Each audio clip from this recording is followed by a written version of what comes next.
as we all know, the market globally in soccer has changed.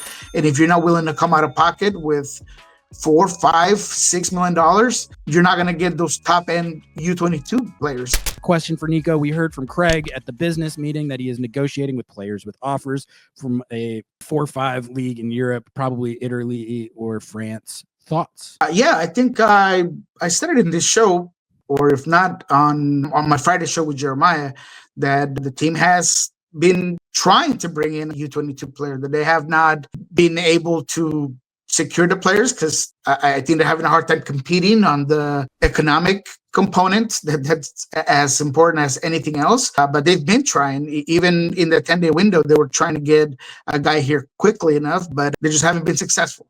I said that there was a Serie forward, one that wasn't necessarily a starter, but that was a very interesting player, one that I obviously don't have the green light to share. But at the same time, it's encouraging that the team was trying to go and get that specific player. For me, I mean, not for you guys, because you guys don't know who he is. But at the same time, this is the way where they've been going. Without saying too much, they've been scouting Europe heavily, including the U21 UEFA tournament. So they've been really looking down there, and they have had a lot of guys that they thought have all the marks, right? They check all the boxes. They have a list of things that they want their forward to get, but they haven't been able to secure them. Now, it's good that they're not settling. And I know nobody wants to hear this, but in more than one of these occasions, they could have settled for a player that maybe wasn't the guy that they went out there to look for, and they haven't, right? Because Craig has said consistently that whoever they bring in, he wants that player to be better than whatever he has in the clubhouse, in the bench, or that he's going to come in and perform, that he's not just going to come in just to sit. And I feel like that's the right way to go. Why bring in a player right now that is going to lock you in for 2-3 years, that's going to lock up salary, that's going to lock up a U22 spot if you're not really certain of? Now, the other end of that coin is that it's very obvious to me that the budget is not great. And Jeremiah has said it himself in our show that he's been told that the budget has actually decreased rather than increased. And that puts you in a bad situation when it comes to the negotiating table, because as we all know, the market globally in soccer has changed.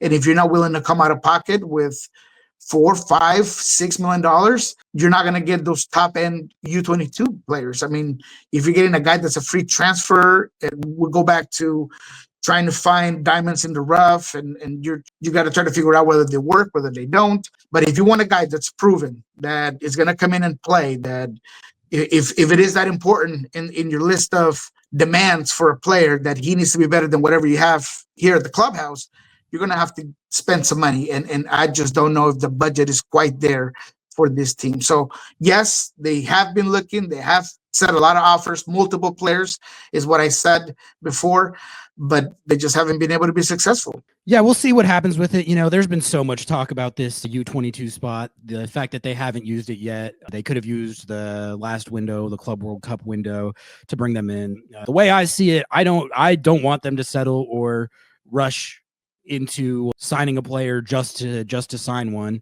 They seem to be claiming that if they had done it already, it would have been like a settling type situation, or doing it just to do it. They don't want to do that. They want to be more tactical about it, make sure they got the right guy, a guy that can come in and contribute right away. So if that's what they're saying, I can give the benefit of the doubt on that up to this point. And I guess I want to just wait and see who they bring in. And at that point, we're going to be able to assess it. But I think the idea that they this is something that they already should have pulled the trigger on. We just don't really know that until we see who they actually bring in. And if they bring in someone who works out and is a contributor, then I think we'll all be happy about that. And it's really, I don't think it can be judged until we see who this player is.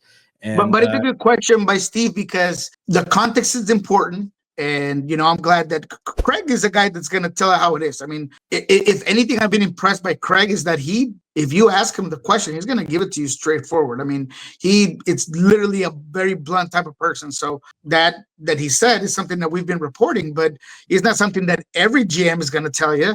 Not every GM is going to let you know that this is what's going on and this is the reason of, what's happening.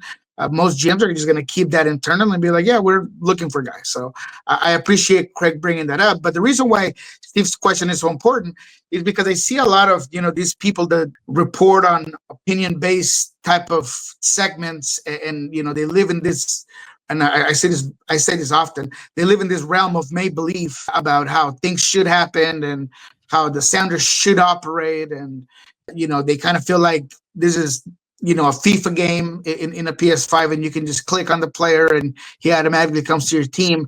But the team has been looking, they've been trying, including, like I said, in that 10-day window that they had, but they just haven't been able to do so. Now, the reality, and one that we all know, is that this team is not out there looking for a $20-30 million player, because it's just not going to happen. Now, if you want to lie to yourself and say, well, I don't understand why. Look, I don't have Adrian Hanauer's checkbook with me, and I don't have his Chase account. I don't know his Chase. I don't know. I don't have his account, information, where I don't know what this guy is trying to put or not put. But the reality of it is that the operating budget for the soccer team, when it comes to transfers, it's just not very big. No. So, that's something that we wish that would change. And Adrian, I think at one point is going to have to, figure out that for him to keep up with the rest of this league in this market, he's going to have to figure something out. That's a fair point. We're going to find out how broke they really are. We'll see what this transfer fee, is. Yeah. But, even if it's not like an Atlanta United $20-30 million fee, I don't value that as much as the substance of the production.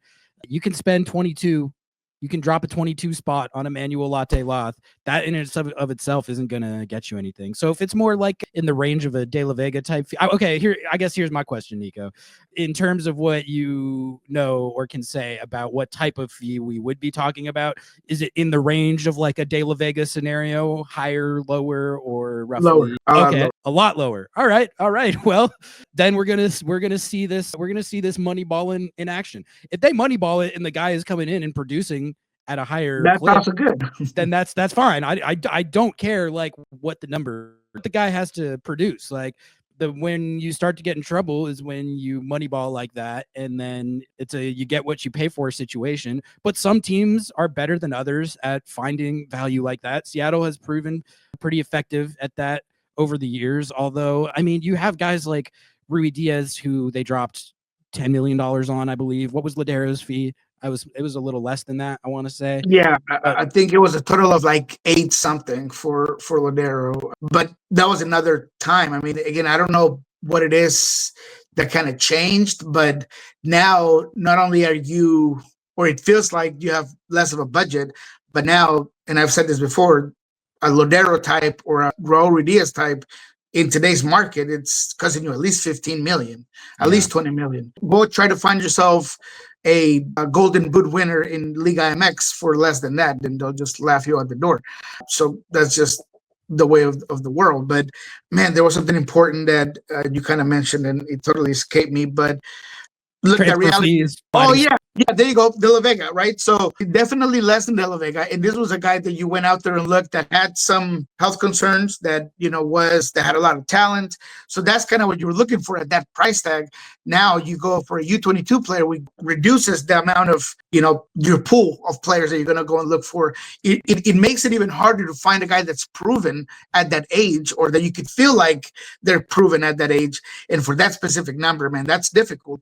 And the budget part that you mentioned, and this is what I forgot, they've done it before. It happened with Gregory. I don't know if you remember Gregory. They were going to bring in, they were at the negotiating table with Bahia. They had X amount of money. Bahia ended up wanting a lot more after that, and then it all fell apart, and you ended up getting JP as a replacement for less money than you were going to get Gregory initially, and that worked out pretty well.